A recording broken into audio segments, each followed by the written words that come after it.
Alrighty, hello and welcome. We are going to load a roll of Fomapan into the Vito 2. And let's see here, the first thing we're going to do is close the front by pressing down these two keys here. Closing that, very good. A word about unloading the camera. When you come to the end of the roll and all the film is over here on the take-up spool, you need to rewind it back into the cartridge, which is sitting over on this side. In order to do that, you need to disengage the mechanism which prevents the film from moving backwards, and you do this on this camera by releasing this catch here, by just moving that right there. That will disengage the necessary mechanism. Then you need to pull up on the rewind knob.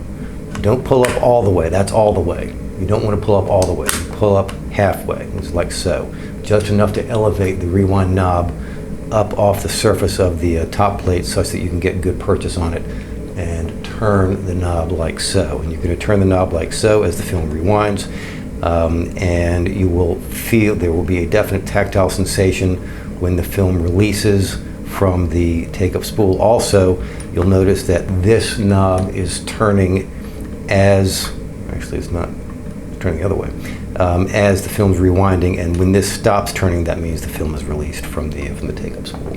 So you'll feel the sensation. You'll also notice this knob stop turning, and that means that the film is rewound, and you can then remove it from the camera.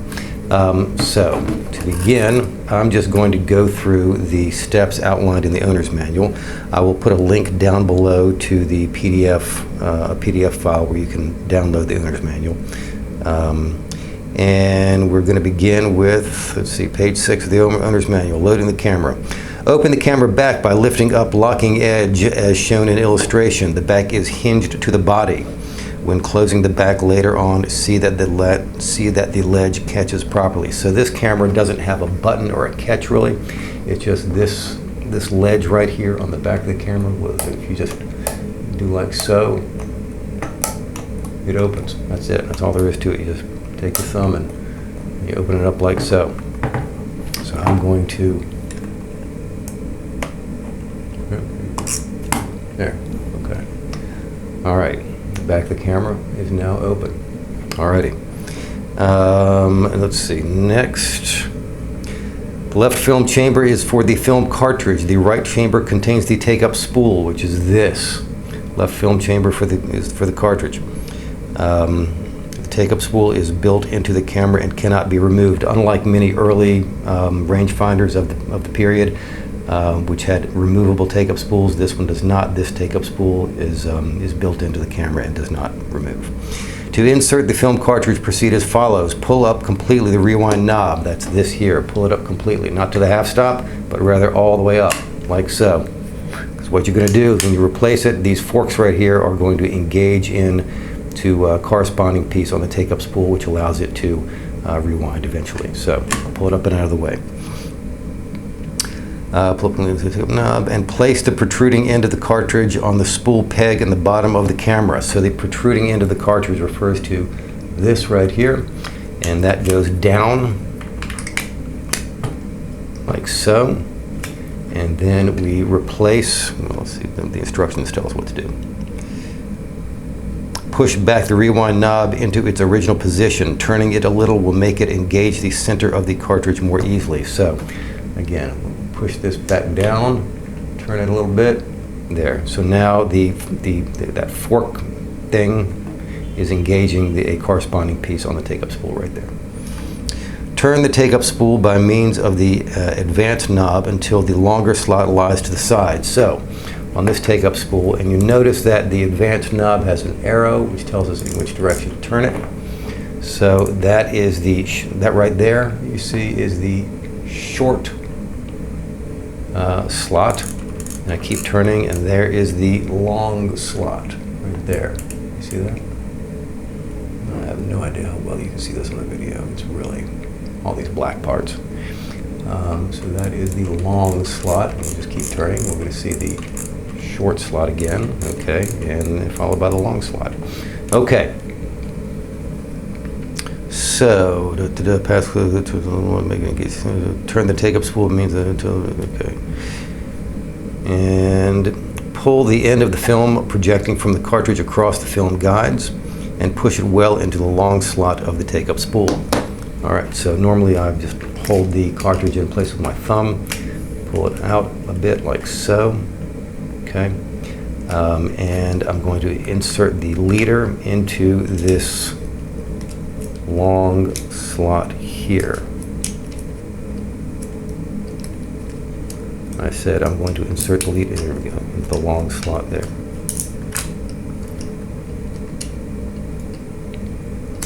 Into the long slot like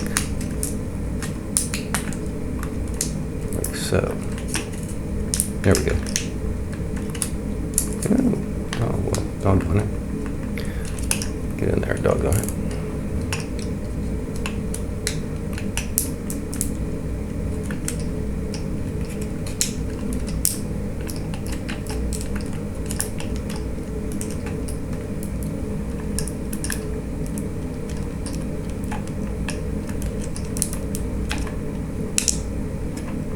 There we go. Okay. All right. Got it. All right. So you need to be mindful of the direction in which you're pushing the film. The film actually is going back this way, so it's going to wind around this way. So that's the direction you need to press it in. Okay. There. Very good. Okay. So the lower edge of the film must lie against the disc of the spool, otherwise the film may not run straight later on. So the lower edge of the film here needs to be flush with the disc part of the take-up spool down below, right there, so that the film will run properly across the back of the camera. All right. Give the advance knob one full turn to ensure that the end of the film winds tightly around the take-up spool. Take care that the film runs straight across the film guides, and that the sprockets of the film counter shaft engage the perforations. So here we have the film counter shaft, and it has perforations. And as I turn, how do I do this so you guys can see what I'm doing? It's not easy. All right, so, here. Okay. You see the film is now, all right, there we go. So that tooth right there is now protruding through a perforation in the film. And this is the, what do they call it? Take care that the film runs straight across the film guides and that the sprockets of the film counter shaft. So this is the film counter shaft. And this needs to engage the film. You see the tooth right there goes straight through the perforation, and the manual is reminding us that to make sure that that in fact is happening. And yeah, you can see you can see it engaging like so.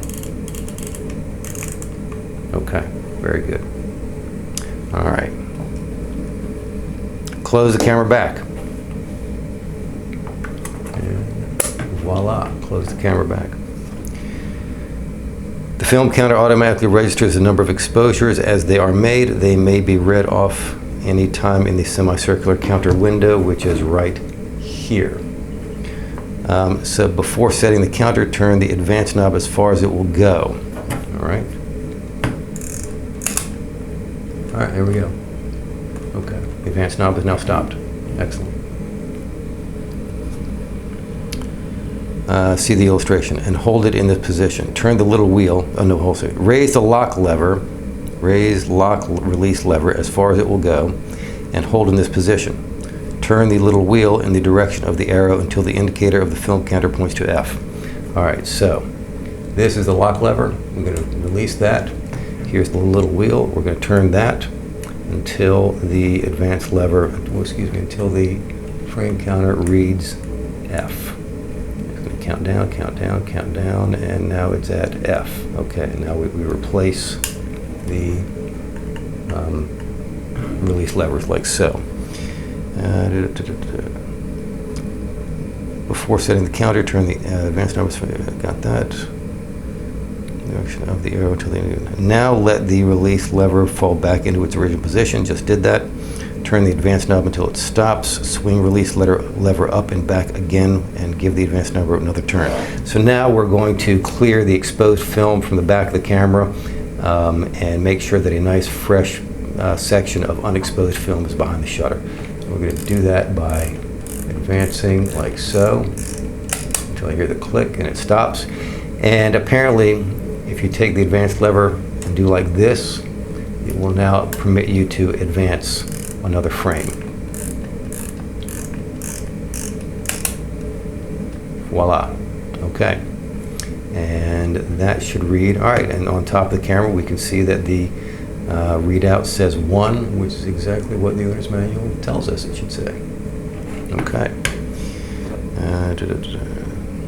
Turn the advance knob until it stops. Swing release lever up and back again, and give the advance knob another turn. We just did that. Now the film counter is set to 1. Yes, it is. The film is ready for the first exposure, and that is it. That's the whole. That's it. That's the whole thing. That's all it takes. We are now ready to. We're now ready to shoot.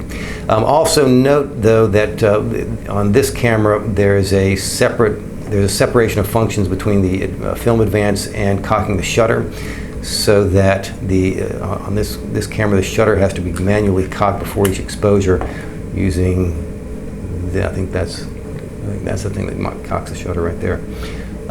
So when I advanced it, ordinarily these mechanical cameras with mechanical shutters, I don't like to leave the shutter under tension, so I'll fire the shutter and then not advance the film, because in most cameras of this period, or most mechanical cameras, 35mm type, when you fire the shutter, it releases the shutter, and then when you advance the film, it automatically cocks the shutter. This camera does not. When advancing the film, does not automatically cock the shutter. So I've got the film advanced, but the shutter's not cocked, which is done manually before each exposure, which I will get to when I do my next video about this camera and its operation. Okay, well, I hope you found this video informative and helpful.